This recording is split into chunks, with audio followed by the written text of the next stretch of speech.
기술 통한 협업 실습을 시작해 보도록 하겠습니다. 먼저 A 역할에 대해서 실습을 해볼 텐데요. 마이 프로젝트라는 폴더 안에서 aservice.java라는 파일을 생성하신 뒤에 해당 파일을 수정하시고 커밋까지 생성해 보도록 하겠습니다. 먼저 여러분들의 깃배 시청을 열어주시고요. 마지막에 실습했던 내용이 그 깃의 오픈소스 프로젝트를 클론을 통해서 다운로드하는 작업을 했었죠. 그렇기 때문에 현재 프로젝트가 git 언더바 프로젝트입니다. 저는 마이 프로젝트로 이동을 해서 실습을 진행해 보도록 할게요. 그럼 cd 물결 git 테스트 일단 들어가셔서 ls로 마이 프로젝트가 있는지 확인해 봅니다. 지금 마이 프로젝트는 우리가 거의 앞 시간에 실습했던 프로젝트였죠. 그래서 cd 마이 프로젝트 들어가시고요. 여기서 aservice.java라는 파일을 생성해 보도록 하겠습니다. 이때는 vi 명령어 이용하셔서 생성 및 수정을 같이 하시면 되겠죠. 그럼 vi aservice.java 여기까지 입력 다 하셨나요? 네, 입력 다 하시고 나서 엔터 눌러 볼게요. 자, 여기서 이제 소스 코드를 직접 수정을 하실 건데요. I 눌러서 인서트 모드로 들어가시고 코드 1이라고 입력을 하십니다. 수정이 다 완료되었으면 ESC 세미콜론 WQ 해서 저장 종료하셔야겠죠. git diff 해보시면 죄송합니다. git add를 해야겠죠. git add A 서비스 하면 나의 변경점이 스테이징 영역으로 올라가게 될 겁니다.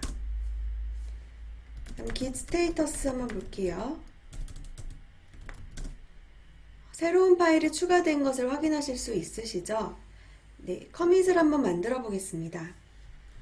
git commit 저는 -m 옵션을 이용해서 인라인으로 한번 만들어 볼게요. git commit -m 입력하시고 뒤에는 커밋 메시지가 와야 되겠죠. 그래서 저는 좀 구별하기 쉽게 A 디벨로퍼 이렇게 할게요.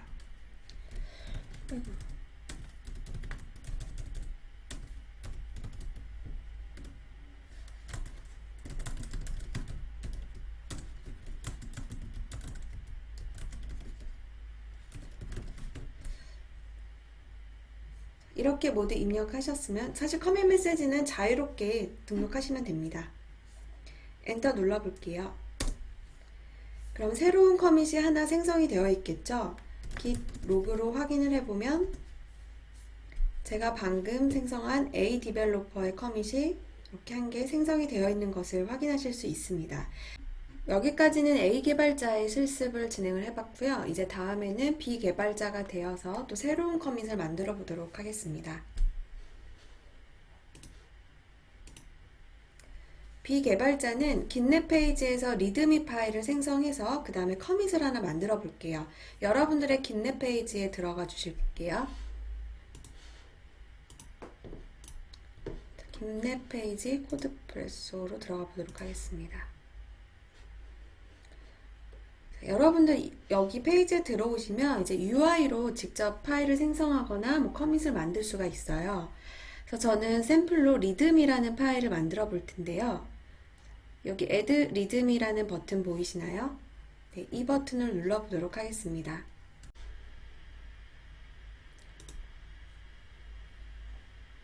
add 리드미 버튼을 누르면 readme.md라는 파일이 자동으로 생성이 되고 해당 내용을 작성할 수 있는 하단의 작성란이 나타납니다. 이 readme.md라는 파일에는 어떤 내용이 들어갈까요? 예제를 한번 살펴보도록 하겠습니다.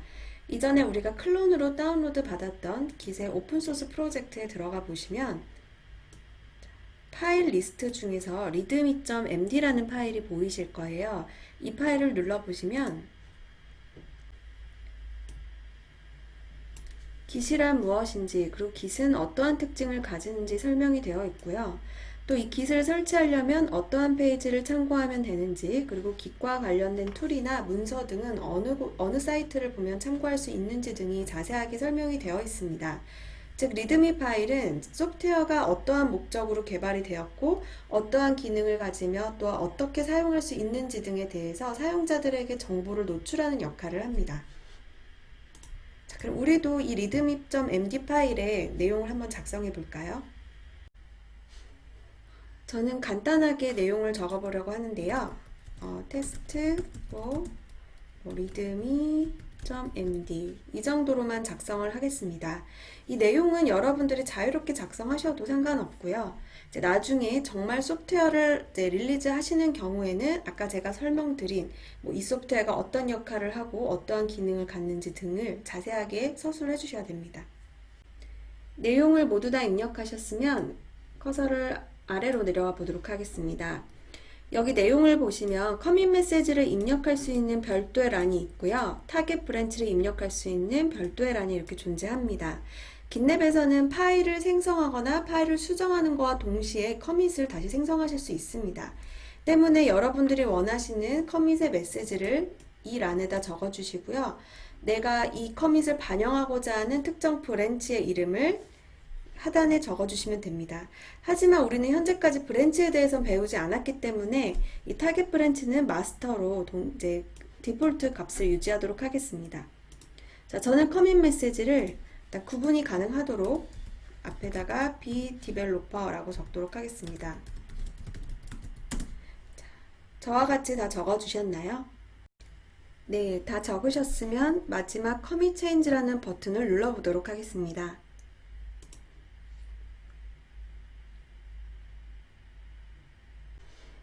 여기에 새로운 파일이 생성되어 있다라고 노티가 나와 있고요. 그 하단에 마스터라는 브랜치에 이 readme.md라는 파일이 존재하는 것을 보실 수 있습니다. 우리가 방금 반영했던 이 bdeveloper add readme.md라는 커밋 메시지의 커밋도 이렇게 생성이 되어 있고요. 내려보시면 readme.md에 어떠한 내용이 담겨 있는지까지 확인해 보실 수 있겠습니다. 여기까지가 비개발자의 작업이었습니다. 아까 전에 A 개발자는 자신의 로컬 저장소인 마이 프로젝트 안에서 파일을 생성하고 그리고 커밋을 만드셨죠. 그리고 B는 깃랩 페이지 자체에서, 즉 원격 저장소 자체에서 리듬이라는 파일을 생성하면서 동시에 커밋도 생성을 하셨습니다. 이제는 A 개발자로 돌아와서 A 개발자의 로컬 저장소에 있는 커밋들을 원격 저장소로 보내보도록 하겠습니다. 이러한 경우에는 gitpush라는 명령어를 이용한다 라고 지난 시간에 설명을 드렸었고요. 여러분들의 gitbash 프로그램을 열어보도록 하겠습니다. A 개발자는 자신의 로컬 저장소인 마이 프로젝트에서 작업을 했었죠. 그렇기 때문에 여러분들의 gitbash 프로그램도 현재 폴더가 my 프로젝트인 것을 확인하시고 이제 명령어 입력을 시작하시면 되겠습니다. 자, gitpush 입력을 해주시고요. 저장소 별칭이 먼저 와야겠죠. 오리진, 그리고 그 다음에는 현재 브랜치 명이 이렇게 위치하면 됩니다. 여기까지 다 모두 입력을 해주셨으면 엔터 눌러볼게요. 여러분도 저와 같은 메시지가 출력되셨나요? 네, gitpush 작업이 사실 리젝 되었죠. fail 되었습니다. 여기 메시지를 잘 보시면 왜 리젝 되었는지 확인해 보실 수 있는데요. 여기 removed에 대한 내용, 즉 원격 저장소에는 당신의 로컬에는 없는 작업이 존재한다 라고 나와 있습니다. 즉 원격 저장소에는 다른 개발자, 즉 비개발자가 올린 커밋이 존재하는데 A 개발자의 로컬 저장소에는 B의 커밋이 없는 상태인 거죠. 히스토리를 한번 보시면 git 로그 히스토리 한번 보시면 마지막 커밋은 A 개발자 본인이 올린 커밋이 마지막 커밋입니다. 즉 B개발자의 커밋은 없는 상태인 거죠. 따라서 gitpush를 하시기 전에는 원격 저장소에 있는 다른 개발자들의 커밋을 나의 로컬 저장소로 가지고 오는 작업을 먼저 하셔야 됩니다. 강의 초반에 배웠던 개념들이죠. 원격 저장소에 있는 커밋들을 나의 로컬 저장소로 가지고 오는 과정을 풀한다 혹은 커밋을 땡겨온다 라고 표현을 하고 이때는 gitpull이라는 명령어를 사용한다 라고 설명을 드렸습니다. 그리고 반대로 우리 로컬 저장소에 있는 커밋을 원격 저장소로 업로드할 때는 푸시한다 라고 여러 번 설명을 드렸었고요. 결국에 가장 중요한 과정은 이 빨간 박스에 있는 과정입니다. 여러분들이 하나의 소프트웨어를 다른 개발자와 협업을 해서 만드신다면 수시로 이 원격 저장소에 올라온 새로운 커밋들을 풀을 통해서 나의 로컬로 받아오신 뒤에 작업을 시작하셔야 됩니다. 즉 원격 저장소의 이 최신 상태와 나의 로컬 저장소의 상태를 수시로 맞춰줘야지만 불필요한 충돌을 피하실 수가 있습니다. 실제 현업에 있을 때에도 변경 사항을 반영하기 전에는 반드시 풀로 싱크를 맞춘 뒤에 작업을 진행을 했었고요. 물론 소프트웨어의 규모나 개발 속도에 따라 다르겠지만 협업의 단위가 크거나 혹은 개발 속도가 실시간으로 빠르게 이루어진다면 풀도 비교적 자주 해주는 것이 더 안전하겠죠.